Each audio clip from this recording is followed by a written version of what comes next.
off their nutting or birds' nesting, to peep in at the window of the stone cottage, counterbalancing a certain awe at the mysterious action of the loom by a pleasant sense of scornful superiority, drawn from the mockery of its alternating noises, along with the bent treadmill attitude of the weaver. But sometimes it happened that Marner, pausing to adjust an irregularity in his thread, became aware of the small scoundrels, and, though chary of his time, he liked their intrusion so ill that he would descend from his loom, and, opening the door, would fix on them a gaze that was always enough to make them take to their legs in terror.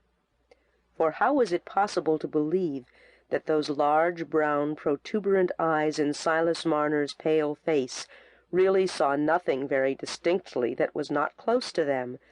and not rather that their dreadful stare could dart cramp, or rickets, or a wry mouth at any boy who happened to be in the rear? They had, perhaps, heard their fathers and mothers hint that Silas Marner could cure folks' rheumatism if he had a mind, and add, still more darkly, that if you could only speak the devil fair enough, he might save you the cost of the doctor. Such strange, lingering echoes of the old demon-worship might perhaps even now be caught by the diligent listener among the gray-haired peasantry, for the rude mind with difficulty associates the ideas of power and benignity. A shadowy conception of power that by much persuasion can be induced to refrain from inflicting harm is the shape most easily taken by the sense of the invisible in the minds of men who have always been pressed close by primitive wants, and to whom a life of hard toil has never been illuminated by any enthusiastic religious faith. To them pain and mishap present a far wider range of possibilities than gladness and enjoyment. Their imagination is almost barren of the images that feed desire and hope, but is all overgrown by recollections that are a perpetual pasture to fear. "Is there anything you can fancy that you would like to eat?" I once said to an old laboring man who was in his last illness, and who had refused all the food his wife had offered him. "No," he answered, "I've never been used to nothing but common victual, and I can't eat that."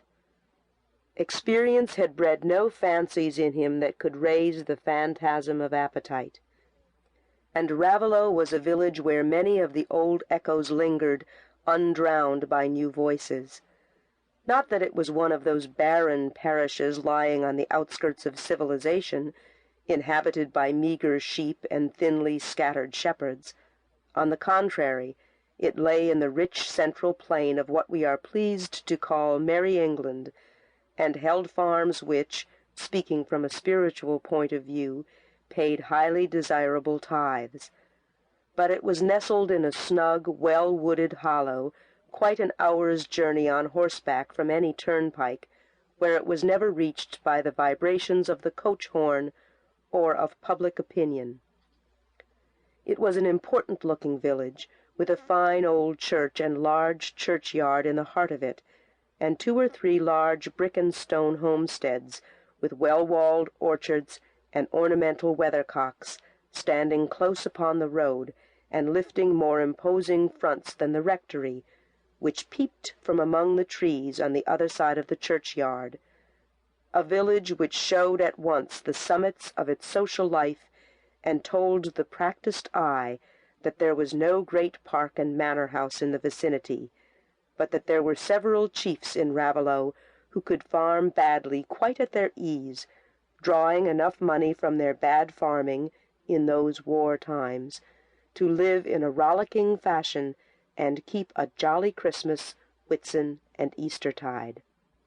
It was 15 years since Silas Marner had first come to Raveloe. He was then simply a pallid young man with prominent, short-sighted brown eyes, whose appearance would have had nothing strange for people of average culture and experience, but for the villagers near whom he had come to settle, it had mysterious peculiarities which corresponded with the exceptional nature of his occupation.